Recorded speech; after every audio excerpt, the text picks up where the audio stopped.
Salut tout le monde, j'espère que vous allez bien. Oui, je sais, je suis déjà en période de Noël. Mais sur Twitter, vous m'avez dit que j'avais le droit, alors bon, c'est pas vraiment ma faute. Plus sérieusement, je vous retrouve pour 2 recettes de Noël. Donc je me suis dit, autant vous les donner maintenant à un mois de Noël pour que vous ayez le temps de les faire et de les tester avant que ce soit le jour J, plutôt que de vous les donner 2 jours avant et que ce soit la catastrophe pour vous. En plus, le thé de Noël, ça demande environ 2 semaines de repos. 1 à 2 semaines de repos pour que le thé prenne vraiment l'odeur. Donc voilà, j'espère que ça va vous plaire. En tout cas, c'est facile, c'est des recettes pour les enfants. Donc je suppose que si les enfants et moi-même y arrivons, vous devriez pouvoir y arriver. J'en profite aussi pour vous dire qu'il va y avoir aussi le Christmas Challenge sur mon Instagram, qu'il va y avoir aussi des concours qui arrivent et qu'au cours de cette petite vidéo, il va y avoir un sondage quelque part, puisque je vais tester cette fonctionnalité YouTube. Je ne sais pas où ce sera dans la vidéo, mais en tout cas, vous pourrez choisir de la vidéo de la semaine prochaine. Donc n'hésitez pas à voter tout de suite et n'hésitez pas non plus à mettre un petit pouce vers le haut si vous aussi, vous êtes comme moi et que vous kiffez Noël. Voilà, j'arrête de parler et d'embêter tout le monde et on commence tout de suite avec la vidéo.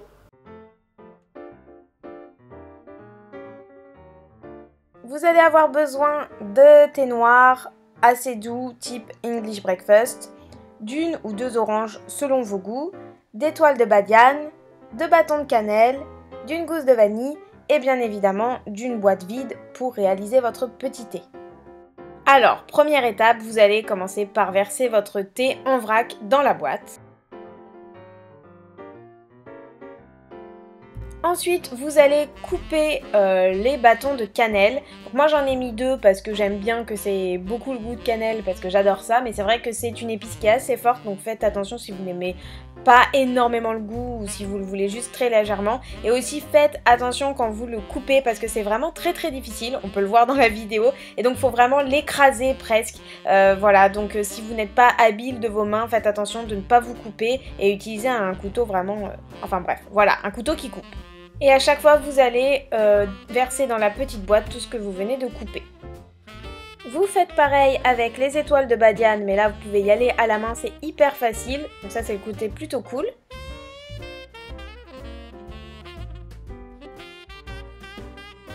Idem avec la vanille que je vous conseille de couper en vraiment très petits morceaux, c'est-à-dire vous pouvez couper en gros au début, mais vraiment à la fin, finissez pour que ce soit bien fin et qu'il y en ait partout dans votre boîte à thé. Et la partie la plus longue est la suivante. Donc là, vous allez peler votre orange. Donc vous allez vraiment y aller très légèrement pour pas avoir la partie blanche de la peau qui va être un petit peu plus amère. Donc voilà, vous pelez votre orange, vous la coupez en plein de petits morceaux et il va falloir la faire sécher. Donc en fait, vous mettez ça sur une plaque, sur du papier cuisson. Vous allez mettre dans votre four à 100 degrés pendant environ 1 heure. Ça va embaumer toute votre maison, vous allez voir, ça sent trop bon. Et puis après, vous allez l'ajouter dans la boîte et vous allez secouer le tout. Il faut voilà, garder ça environ 1 semaine au repos, je sais pas comment on peut dire, mais enfin voilà, pour que les odeurs et les goûts se mélangent bien dans la boîte et après vous pourrez le déguster. Pour cette deuxième recette, vous allez avoir besoin de fluff ou de chamallow, c'est comme ce que vous avez dans votre supermarché, de beurre, de petites décorations type petite bille comme ça ou alors de ice cooking et aussi vous allez avoir besoin de colorants alimentaires si vous le désirez, mais tout ça c'est vraiment optionnel et bien évidemment de Rice Krispies. Première étape, faire fondre 50 g de beurre dans une casserole à feu doux. Vous rajoutez ensuite l'intégralité de votre petit pot de chamallow ou alors vous mettez vos chamallows solides, ça revient au même. Et bien entendu, il faut bien mélanger pour que le beurre et le chamallow se mélangent, voilà, s'homogénéisent et que ce soit bien plus pratique après et moins collant quand vous allez rajouter les Rice Krispies. Donc si vous voulez renforcer l'esprit de Noël, vous pouvez ajouter du colorant alimentaire vert pour que vos petites gourmandises, je ne sais pas comment appeler ça, soient colorées. Vous rajoutez au fur et à mesure vos Rice Krispies, vous mélangez bien et vous verrez que tout va se coller ensemble et il n'y aura pas de souci. Moi au début j'avais un petit peu peur que ça se mélange pas bien, mais promis, ça se mélange bien. Évitez juste de tout mettre d'un coup. Voilà, c'est tout. Je l'ai fait, disons que c'est plus compliqué. Vous apposez tout ça sur une plaque de cuisson que vous avez au préalable beurré pour que ça colle pas.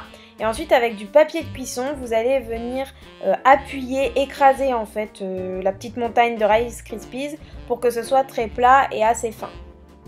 Ensuite, vous en profitez pour décorer exactement comme vous le voulez. Si vous voulez faire des petites guirlandes avec le scrap cooking, si vous voulez rajouter vos petites billes, si vous voulez mettre des M&M's, si vous voulez... Enfin, vous faites exactement ce que vous voulez faire. Et vous allez mettre ça au réfrigérateur pendant bien 2 heures, je dirais 1 heure, 2 heures, histoire que ça se solidifie bien. Il ne vous reste plus maintenant qu'à faire des petites formes dans cette plaque avec vos emporte-pièces de d'habitude. Et vous pouvez déguster, franchement c'est super cool pour un goûter ou voilà quand vous allez chez des amis et que vous voulez apporter un petit quelque chose.